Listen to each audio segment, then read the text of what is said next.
Hello guys, स्वागत है आपका आपके अपने यूट्यूब चैनल में। और मैं आज आपके लिए लेकर आया हूँ साइकोलॉजी का अदर चैप्टर। आपको पता है 3 चैप्टर हमने कंप्लीट कर लिए हैं, उनके एमसीक्यू भी हमने लगा लिए हैं। और आज जो हम आपके साथ लेकर आए हैं वो है 4th चैप्टर।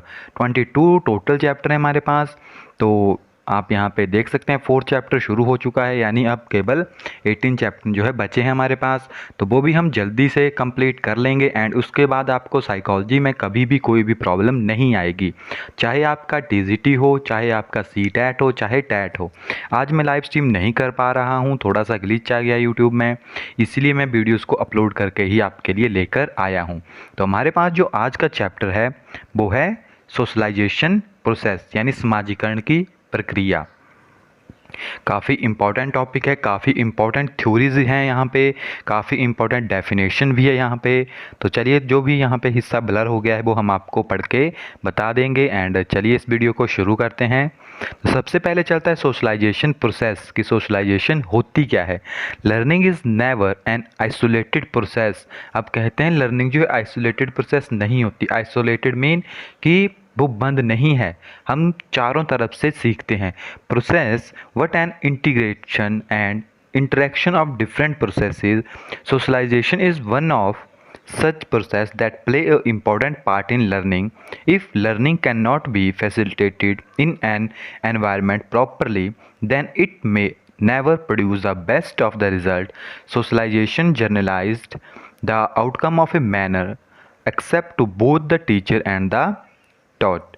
जो आपके पास टीचर है और जो सीख रहा है, इन दोनों में ये सोशलाइजेशन काफ़ी ज़्यादा इम्पोर्टेंट रोल अपना निभाती है।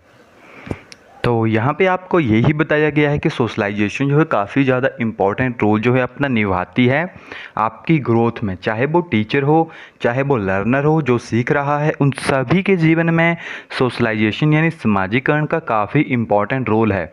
तो आइए जानते हैं कि कंसेप्ट ऑफ सोशलाइजेशन क्या है हमारे पास।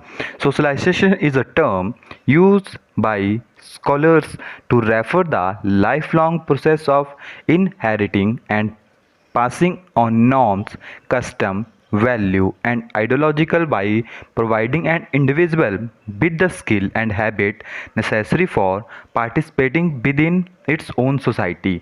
अब सोशलाइजेशन यानी समाजीकरण कि हम अपनी सोसाइटी से क्या सीख रहे हैं।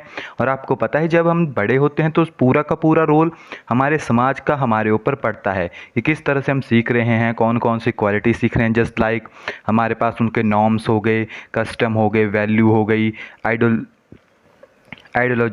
आइडियोलॉजिकल सिस्टम हो गया, सारा का सारा। तो ये सारी के सारे टर्म जो है, हैबिट्स हो गई, मैक्सिमम जो है हमारी सोसाइटी से ही मिलती जुलती होती है।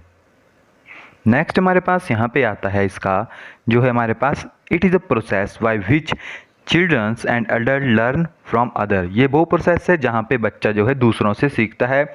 Learning from other stars from the earlier days life and the majority of the people continue social learning through their living. तो ये चैप्टर आपको बताएगा सोशल लर्निंग से रिलेटेड कि आप अपने समाज में किस तरह से रहते हैं, किस तरह से सीखते हैं। हमारे पास कुछ इम्पॉर्टेंट डेफिनेशन है जो कि आपको ये बताएगी कि सबसे ज़्यादा जो है बच्चा कब सीखता है, और इनके जो भी डिफरेंट डिफरेंट साइकोलॉजिस्ट थे उन्होंने अपने अपने पॉइंट ऑफ व्यू में क्या कहा था। बट यहाँ पे एक इम्पॉर्टेंट लाइन है, some of the most important socialization occur in infanthood and childhood. तो 2 स्टेजेस होती है जब जो है बच्चा सबसे ज़्यादा सोशलाइजेशन सीखता है। तो ये काफ़ी इम्पॉर्टेंट बात है जानने के लिए। नेक्स्ट चलते हैं साइंटिस्ट के ऊपर जिन्होंने सॉरी गाइज, तो जिन्होंने सबसे ज़्यादा इम्पॉर्टेंट बातें कही थी। फर्स्ट हमारे पास आता है अकॉर्डिंग टू जे मैसोनियस के थ्रू वो कहते हैं the life long process by which an individual become a proper member of society and develop humour characters. तो ये डेफिनेशन है जे मैसोनियस के थ्रू। नेक्स्ट हमारे पास आती है according to P V Horton and C L Hunt के थ्रू। तो इनका कहना है it is a learning process in which groups interaction and learning social norms also develop themselves. यानी बच्चा जो है अपने ग्रुप के थ्रू लर्न करता है अपने सोशल नॉर्म्स को, इन सोसाइटी में जो रूल्स बने हैं उनको, एंड डेवलप होता है खुद। नेक्स्ट हमारे पास थर्ड आती है अकॉर्डिंग टू W.F. ओकबर्न। तो इनका कहना है it is the process of learning the norms of the group and society. Next definition है according to R.M.C. Lover, it is the process through which social being develop relationship and association with each other। And next आता है according to E.S. बोगार्ड्स। तो इनका कहना है a process of learning to live and work together is called socialization। तो ये important कुछ definitions हैं जो कि आपको आनी चाहिए। डायरेक्ट डेफिनेशन आती है एग्जाम में और पूछ लिया जाता है कि डेफिनेशन किसने दी है। अब चलते हैं थ्योरीज ऑफ सोशलाइजेशन के ऊपर कि कौन कौन सी थ्योरी जो है वो सोशलाइजेशन के ऊपर दी गई थी। Some of the famous thinker pronounced various theory of socialization, these are discussed below। तो फर्स्ट है हमारे पास looking glass self theory. Looking glass self theory आपने पढ़ी भी नहीं होगी कभी ये थ्योरी आई थिंक। तो इस थ्योरी को दिया गया है चार्ल्स हार्टोंग कुल्स ने। ओके, तो इस थ्योरी को किसने दिया है? चार्ल्स हार्टोन कुलेस ने। Social psychological concept looking glass theory in 1902 describe the development of one self and one identical through one interpersonal interaction with the context of society. कि कहाँ से सीखा बच्चे ने? सोसाइटी से सीखा।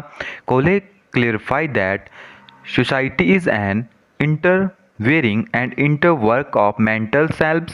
The term looking glass self was coined by Cooley in the work of human nature and the social order। तो जो इनका नाम इन्होंने थ्योरी को दिया था लुकिंग ग्लास सेल्फ, कि जिस तरह हम अपने आप को ग्लास में देखते हैं उसी तरह उन्होंने इस थ्योरी में human nature and social order को स्टडी किया था।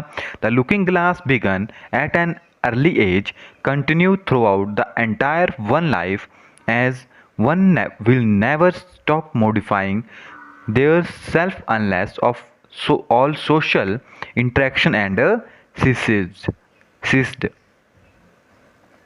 तो ये काफ़ी इंपॉर्टेंट थ्योरीज है, आपको इनका बेसिक्स आइडिया होना चाहिए। नेक्स्ट हमारे पास आती है social self theory. Social self theory किसने दी थी? ये थ्योरी दी थी जॉर्ज हर्बर्ट मेड ने। तो इनका कहना था the I and the me are the term centre to the social philosophy. Social philosophy की टर्म कौन सी है? I and me. One of the key influence on the development of the branch of sociology called symbolic interest। The term refers to the psychology of the individual wherein meets understanding the me is the socialized aspect of the person and the I is the active aspect of the person।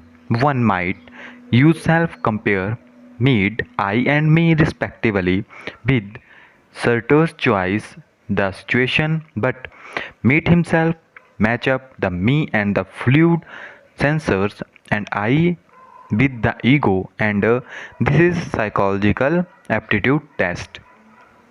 तो इन्होंने बात कही थी यहाँ पे आई and मी की। अब I represent कर रहा है ईगो को। ओके, तो आई को किसने किया है कि ईगो आपका अहम हो गया। ये आपके पास सिगमंड फ्लूइड की थ्योरी से डिफरेंट है।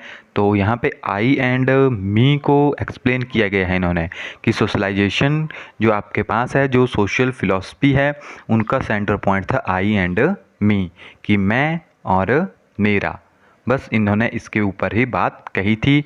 नेक्स्ट थ्योरी हमारे पास आती है इकोलॉजिकल सिस्टम थ्योरी। अब इकोलॉजिकल सिस्टम थ्योरी काफ़ी इम्पॉर्टेंट है, तो आइए इसके बारे में भी जानते हैं। ब्रॉनफेनब्रेनर ecological system theory look at a child development with the context of the system of the relation that form his or her environment। Bronfenbrenner theory define complex layer of environment। अब ये थ्योरी इकोलॉजिकल से related है, यानी ये environment से related है। Each having an child develop, कौन से एनवायरनमेंट से जिसमें बच्चा रहता है। This theory has recently become renamed. अब इसका न्यू नेम इसे दिया गया है bio ecological system theory to emphasis that a child own biological is a primary environment fuelling her development, यानी बच्चे का जो एनवायरनमेंट है वो उसे काफ़ी ज़्यादा इफ़ेक्ट करता है। The interaction between factor in the child maturing biology, his immediate family, community environment, the societal landscape, fuels and steers has developed. The various terms in the graph are linked that lead to page explain their implications in the theory. On the basis of the above definition and theories, we can understand that socialization is a learning process through which an individual adjusts himself in social and find turn his role and position in the society। अब इस economic theory में आपको बताया गया है कि एक बच्चा जो अपने एनवायरनमेंट में रहता है कि कौन से एनवायरनमेंट के अंदर वो रह रहा है, किस तरह की वो एक्टिविटीज़ कर रहा है। अब जो वो एक्टिविटीज़ कर रहा है वो उसकी सोसाइटी, उसके एनवायरनमेंट के बेसिस के ऊपर ही होगी। अब एनवायरनमेंट कहाँ से मिलता है? उसकी फैमिली से मिलता है, उसकी कम्युनिटी से मिलता है, उसके चारों तरफ जो भी एक्टिविटीज़ हो रही है वो सारा का सारा जो है वहाँ से सीख रहा है। That is also a part of ecological system. And यहाँ के जो नेक्स्ट थ्योरी हमारे पास वो है थ्योरी ऑफ माइंड, जिसे टॉम भी कहा जाता है। Theory of mind often abbreviated Tom.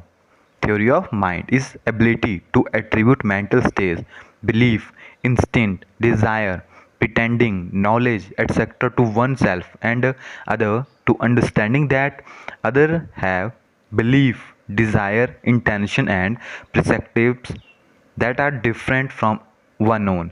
अब जो आपके पास थ्योरी ऑफ माइंड है इसमें बात कही गई है माइंड की।